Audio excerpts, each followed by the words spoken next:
Doctor बाबा साहब doctor बाबा साहब आम्बेडकर जी ने ऐसा कहा है, मैं जो दीक्षा ग्रहण कर रहा हूँ बौद्ध धर्म की, वो मुझे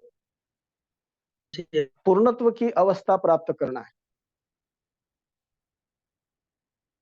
यानी पारमिता की अवस्था प्राप्त करना है। ये उनका महान संकल्प था। तो इसलिए ये पारमिता की अवस्था जो है 10 पारमिता है। उसमें के शील है पहला, दान, निष्कर्म, वीर्य, शांति, सत्य, अधिष्ठान, करुणा और मैत्री। ये 10 पारमिता है। तो स्थविरवादी क्या कहते हैं कि कोई विशिष्ट व्यक्ति ही बुद्धत्व प्राप्त कर सकता है, लेकिन महायानी ग्रंथ के अनुसार महायानी कहते हैं हर व्यक्ति बुद्धत्व प्राप्त कर सकता है, बोधिसत्व और बुद्धत्व की अवस्था प्राप्त कर सकता है। हर व्यक्ति में बुद्धत्व के बीज है बोलते हैं महायानी, और वो बुद्धत्व प्राप्त कर सकते हैं। तो डॉक्टर हरदयाल कहते हैं कि पारमिता यानी पूर्णत्व की अवस्था,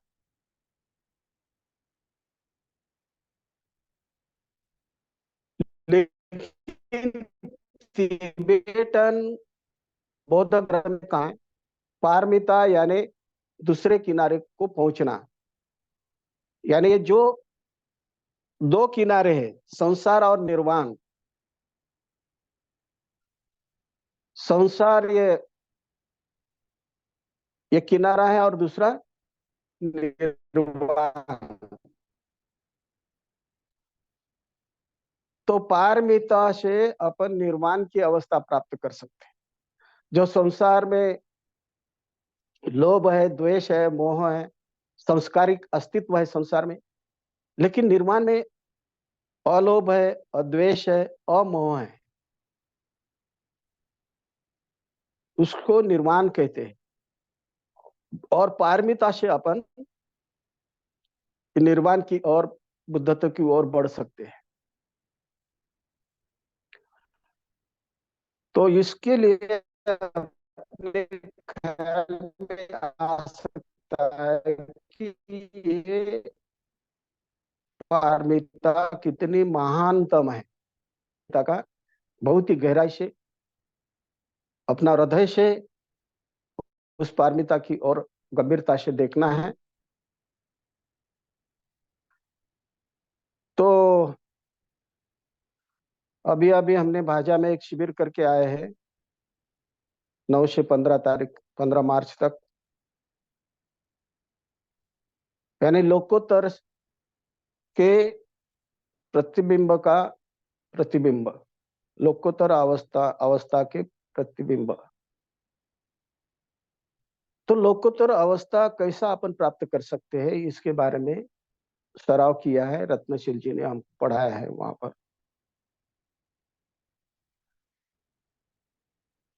तो इसमें सबसे बड़ी बात है कि अपने चित्त की सकारात्मक अवस्था प्राप्त करना, और इसीलिए अपने को अपनी जो हैबिट है, उस हैबिट की तरफ, अपना जो स्वभाव है उसके ऊपर कार्य करना।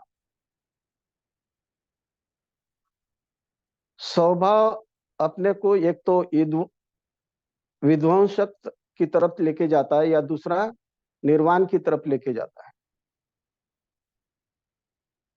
तो ये स्वभाव को पहचानना और जो पॉजिटिव अवस्था अपनी चित्त की प्राप्त करना, और उससे अपने बहुत सारे लाभ होते हैं। अपने को अपनी स्मरण शक्ति बढ़ती है, अपने तान तनाव कम हो सकते हैं, और चित्त की उच्चतम अवस्था प्राप्त कर सकते हैं, लोकोत्तर अवस्था प्राप्त कर सकते हैं। तो इसलिए संकल्प करके उस अवस्था की तरफ बढ़ना है। तो ये शील पारमिता, ये पारमिता की, शील पारमिता की तरफ आज अपन ख्याल देने वाले हैं, उसकी चर्चा करने वाले हैं। जब भगवान बुद्ध को पूछा कि अंतो जटा बहि जटा जटा जटाति पूजा,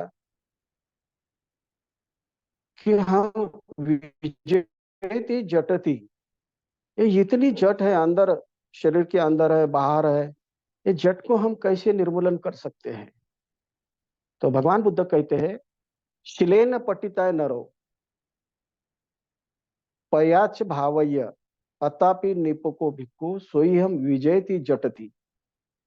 तो शील का आचरण करना और प्रज्ञा प्रज्ञा भावना का उसको जोड़ देना, तो हम ये जो जट है, ये जट को हम निर्मूलन कर सकते हैं, जटा का निर्मूलन कर सकते हैं। तो इसलिए ऐसा है, बहुत बौद्ध धर्म में महत्वपूर्ण स्थान है। शिलेन सुगति येति, शिलेन भोग संपदा, शील से ही अपन सुगति प्राप्त कर सकते हैं, बुद्धत्व प्राप्त कर सकते हैं। ऐसा कहते हैं, शिलवान सबसे बड़ा तीन रत्नों की खान, इतना महान है। शिलवान सबसे बड़ा तीन रत्नों की खान, तो इतना महान शिलवान है कि जो तीन लोक की संपदा बसी शिल में आन, ऐसा कहते हैं। इतना महान शिलवान व्यक्ति होता है कि उसके पास ये तीन लोक है, अविकसित लोक, विकसनशील और विकसित लोक, इनके पास जितनी संपदा रहती है उससे भी ज्यादा संपदा शिलवान व्यक्ति के पास होती है। तो इससे इस शील का महत्व अपने ख्याल में आ सकता है कि कितना महान शील है पारमिता। जब अपन शील का पालन करते हैं तो खुद के क्लेश के ऊपर विजय प्राप्त करते हैं। खुद के क्लेश कौन से काया वाचा और मन के, काया वाचा और मन की हम शुद्धि करते हैं। काया की शुद्धि कैसे करते हैं? मैत्री पूर्ण कर्म करके अपने शरीर की शुद्धि करते हैं। मुक्त हस्ते दान देकर हम हमारी काया की शुद्धि करते हैं। यानी शांतता संतुष्टि का पालन करके हम हमारी काया की शुद्धि कर सकते हैं। ये तीन शीलों का पालन करने से काया अपनी शुद्ध होती है। वाचा की शुद्धता, सत्यता पूर्ण वाचा से हम हमारी वाचा शुद्ध कर सकते हैं। उपयुक्त वाचा से हमारी वाचा शुद्ध कर सकते हैं। सामंजस्य पूर्ण वाचा से हमारी वाचा शुद्ध कर सकते हैं। और प्रिय वाचा से हमारी वाचा शुद्ध कर सकते हैं। ये चार शील है। तो ये चार के माध्यम से हमारे वाचा के शील हम शुद्ध कर सकते हैं। और लोभ का त्याग करके हम हमारे चित्त की शुद्धि कर सकते हैं। और व्यापाद का त्याग करके हम, द्वेष का त्याग करके हमारी चित्त की शुद्धि कर सकते हैं। और अज्ञान का निर्मूलन करके प्रज्ञा प्राप्त कर सकते हैं, चित्त की शुद्धि कर सकते हैं। तो शील से हम काया वाचा और मन की शुद्धि कर सकते हैं। तो इससे क्या होगा कि काया वाचा मन की यदि शुद्धि हो गई अपनी, तो समाज के हर व्यक्ति के साथ अपन उचित व्यवहार करेंगे। हर व्यक्ति के साथ उचित व्यवहार कर सकते हैं। इतना नहीं, समाज के हर घटक के प्रति उचित व्यवहार कर सकते हैं। यही तो बौद्ध धर्म का अधिष्ठान है। यानी मानव, एक मानव ने दूसरे मानव से उचित व्यवहार करना, ये बौद्ध धर्म का फाउंडेशन है। तो उचित व्यवहार हम कब कर सकते हैं? जब हमारी काया, वाचा और मन की शुद्धि हो गई तब। बौद्ध धर्म में शील धर्म को सबसे ज्यादा इंपॉर्टेंस है। जैसा कि बौद्ध धर्म में हम सबसे पहले त्रिशरण अनुसरण करते हैं, यानी बुद्ध को अनुसरण करना, यानी बुद्ध जैसी बनने का हम संकल्प करते हैं। धम्म का अनुसरण करना, यानी धम्म की सभी शिक्षा का अनुसरण कर सकते हैं, उसका गंभीरता से आचरण कर सकते हैं। और संघ को शरण जाना, यानी संघ में जो भी लोग हैं लोकोत्तर अवस्था प्राप्त करने वाले, उनकी जैसी अपनी चित्त की अवस्था प्राप्त करने का हम प्रयास करते हैं, उसको कहते हैं बुद्ध धम्म धम्म और संघ को शरण जाना। त्रिश त्रिशरण को शरण जाने के बाद शील आचरण करना स्वाभाविक है, यानी पंचशील आता है। और शील आचरण के बगैर त्रिशरण को आचरण कोई महत्व नहीं है। यदि अपन त्रिशरण लिया और पंचशील का आचरण नहीं किया तो त्रिशरण को कोई भी महत्व नहीं है। शील समाधि प्रज्ञा, इस त्रिविध शिक्षा से, इस शिक्षा में शील प्रथम है। शील समाधि का आधार है। प्रज्ञा को संतुलित करने के लिए शील की जरूरत होती है। शील के बगैर समाधि का लाभ नहीं होता है और समाधि बिना प्रज्ञा का लाभ नहीं होता। तो यानी इससे अपने ख्याल में आ जाएगा कि शील कितना इंपॉर्टेंस है। शील का अर्थ नीतिमता, इस अर्थ से पहचानना है। नीतिमता, शील शील यानी नीतिमता, ऐसे बौद्ध धर्म में समझा जाता है। डॉक्टर बाबा साहब आम्बेडकर शील को इस तीन अर्थ से देखते हैं। नीति, शील यानी नीति, यानी बौद्ध धर्म में धम्म यानी नीति यानी धम्म। बौद्ध धर्म में शील को, नीति को बहुत इंपॉर्टेंस दिया है, जैसे कि और धर्म में ईश्वर को महत्व दिया है, लेकिन बौद्ध धर्म में नीति को सबसे ज्यादा महत्व दिया है, शील को सबसे ज्यादा महत्व दिया है। इससे अपने ख्याल में आ जाता है कि शील धर्म बौद्ध धर्म में कितना श्रेष्ठ है। पुराना जो अपना अपर बुद्ध समाज था, उस अपर बुद्ध समाज में ईश्वर पर आधारित रहते थे और मनुष्य को कोई भी महत्व नहीं था। मनुष्य का इंपॉर्टेंस जो है वो खो चुका था, उसको कोई भी महत्व नहीं था, सिर्फ ईश्वर के ऊपर आधारित रहना, यह अपर बुद्ध समाज की अवस्था थी। लेकिन अभी क्या हो गया है कि प्रबुद्ध समाज निर्माण करना है तो शील उसका आधार है। और इसीलिए डॉक्टर बाबा साहब आम्बेडकर जी कहते हैं कि ये प्रबुद्ध भारत निर्माण करना है, प्रबुद्ध समाज निर्माण करना है, तो उसका आधार है शील। शील के बगैर प्रबुद्ध समाज की निर्मित नहीं कर सकते हैं। और उसी को नव समाज कहते हैं, जिसका आधार शील है, उसको नव समाज कहते हैं। और भगवान बुद्ध ने इस शील धम्म के आधार पर नव प्रबुद्ध समाज की निर्मित की है। और दुख नष्ट करने का मार्ग शील आचार से ही होता है, इसलिए शील को आचार धर्म कहते हैं। जब 5 पारिवारजक को भगवान बुद्ध ने पूछा,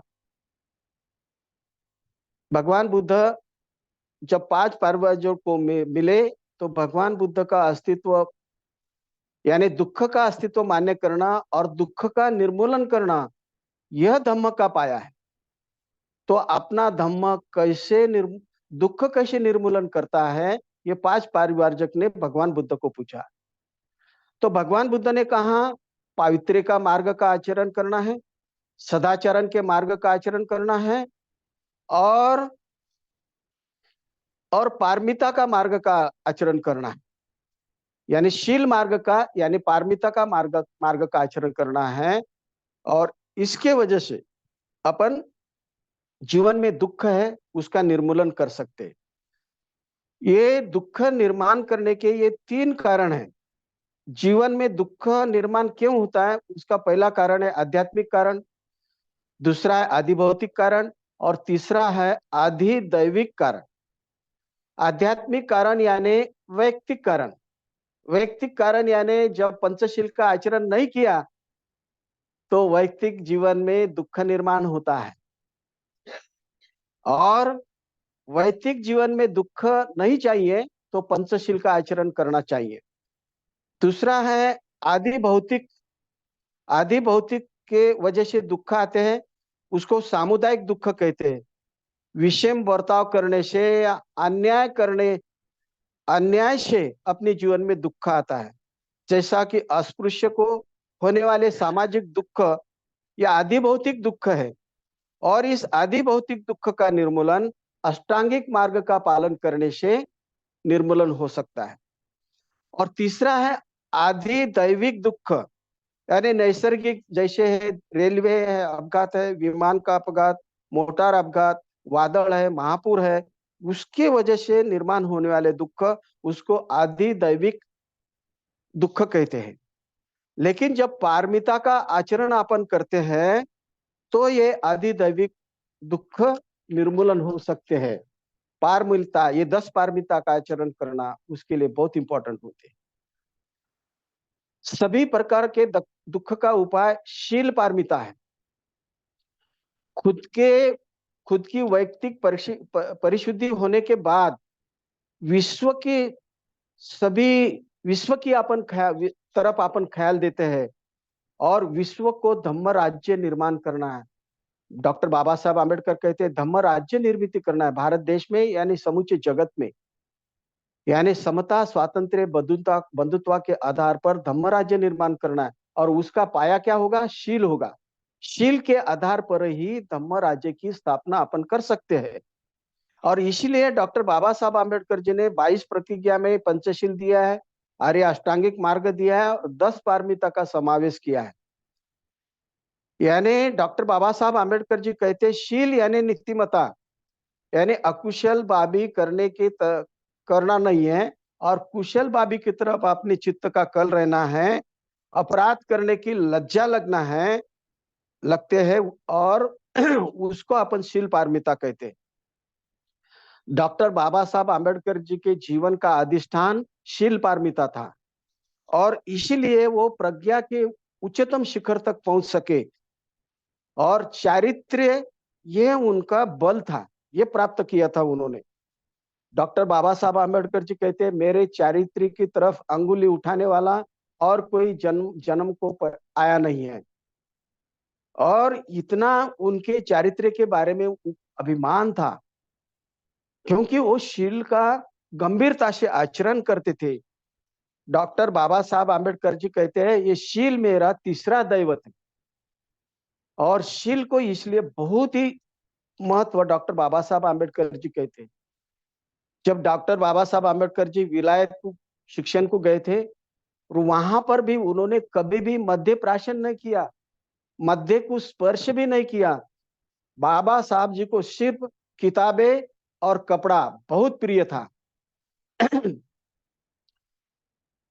और शील पारमिता को शिरोधार्य मानकर उन्होंने आयुष्य की शुरुआत की, और बौद्ध धर्म के सर्वोच्च बाब यानी प्रज्ञा प्राप्त की उन्होंने।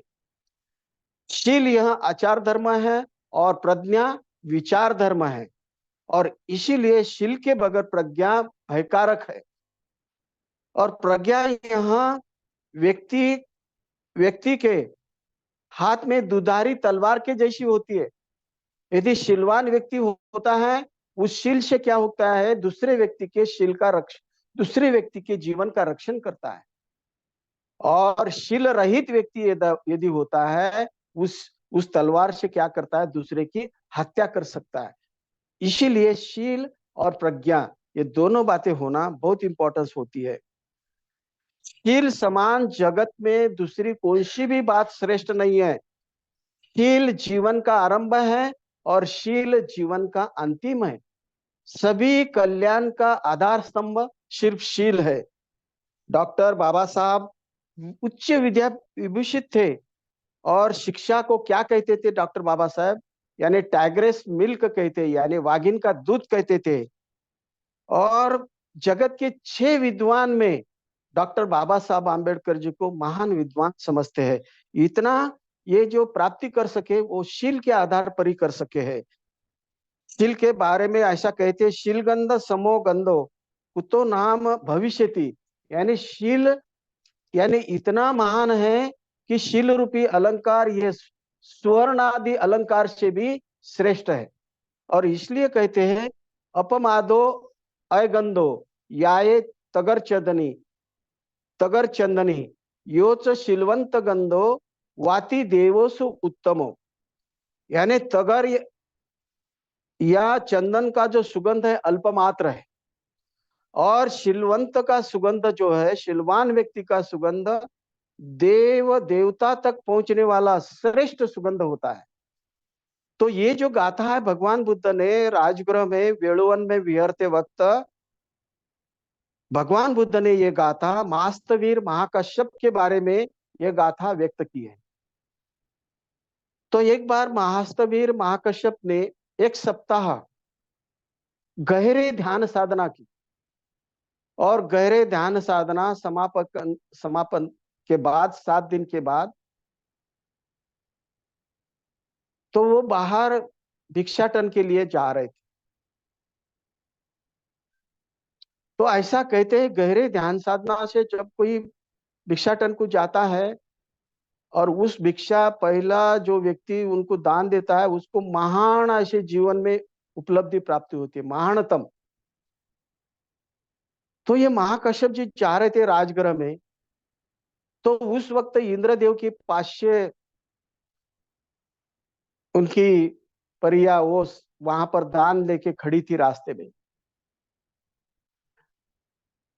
तो महाकश्यप ने कहा कि मुझे आपका दान स्वीकार नहीं करना है, आज मैं किसी गरीब व्यक्ति से दान स्वीकार करूं, क्योंकि उस गरीब व्यक्ति को लाभ होगा, जीवन में ऊंचाई तक पहुंच सकता है वो व्यक्ति, गरीब व्यक्ति। तो मैं आपका दान स्वीकार नहीं कर सकता। तो फिर इंद्रदेव को मन में अभिलाषा निर्माण हो गई। तो उन्होंने एक गरीब व्यक्ति विनकर व्यक्ति गरीब व्यक्ति का वो रूप प्राप्त किया, और उसकी पत्नी भी, और सूत काटने लगे विनकर के गले में। ये राजगृह में पहुंचे महाकाश्यप जी, और वो देख रहे थे कहाँ है गरीब व्यक्ति, कहाँ पे मिल सकता है उनको। तो उनकी नजर वहां पे ये कॉर्नर में, वहां पर ये जो विनकर था, गरीब विनकर और उसकी पत्नी, उसकी तरफ गया। वहां उनके पास गए, उनके सामने जाकर खड़े हो गए। तो उस गरीब विनकर ने जो भिक्षा दी, वो भिक्षा का सुगंध इतना महान था कि देव देवता तक पहुंचने वाला था उसका सुगंध। तो मास्तवीर महाकश्यप ने समझ लिया कि ये जो भिक्षा देने वाला व्यक्ति साधारण व्यक्ति नहीं है, ये कोई तो महान है। तो उन्होंने जान लिया यही इंद्र है और उसकी पत्नी है। तो उन्होंने कहा मास्तवीर संगम महाकश्यप ने, आपने ऐसा क्यों किया? आज जो भी मुझे गरीब व्यक्ति दान देता है उसको महानतम लाभ होता था, आप ऐसा आपने क्यों किया? तो इंद्रदेव कहते हैं, जब भगवान बुद्ध का इस पृथ्वी पर अवतीर्ण हो गए भगवान बुद्ध, और जब से हमारी अवस्था बहुत ही बेकार अवस्था हो गई, भिक्षा मांगकर जीवन जीने पड़ रहा है, और ऐसी अवस्था में हमसे यानी गरीब कौन है, ऐसा प्रश्न पूछता है। तो हमें ये जो भिक्षा दान दिया है तो उसका कुछ लाभ होगा कि नहीं? तो महास्तवीर महाकश्यप जी कहते हैं ठीक है, उसका लाभ आपको हो सकता है, लेकिन उन्होंने कहा इससे भी ज्यादा लाभ जो भी गरीब व्यक्ति होता उसकी यदि भिक्षा मैंने स्वीकार की होती तो उसके जीवन में महानतम ऐसा अवसर उसको प्राप्त होता था। तो इसलिए भगवान बुद्ध ने कहा है कि ये जो अ, तगर व चंदन का सुगंध अल्पमात्र है, लेकिन शिलवान व्यक्ति का सुगंध देव देवता तक पहुंचने वाला श्रेष्ठ सुगंध होता है। दाही दिशा में उस सुगंध फैलता है। और इसलिए डॉक्टर बाबा साहब आम्बेडकर की जो कीर्ति है, आज भी उसके शील सुगंध का सुगंध दाही दिशा में फैलता रहा है। तो समय हो चुका है, मैं यहाँ पे ठहरता हूँ। जय भीम, नमो बुद्धाय।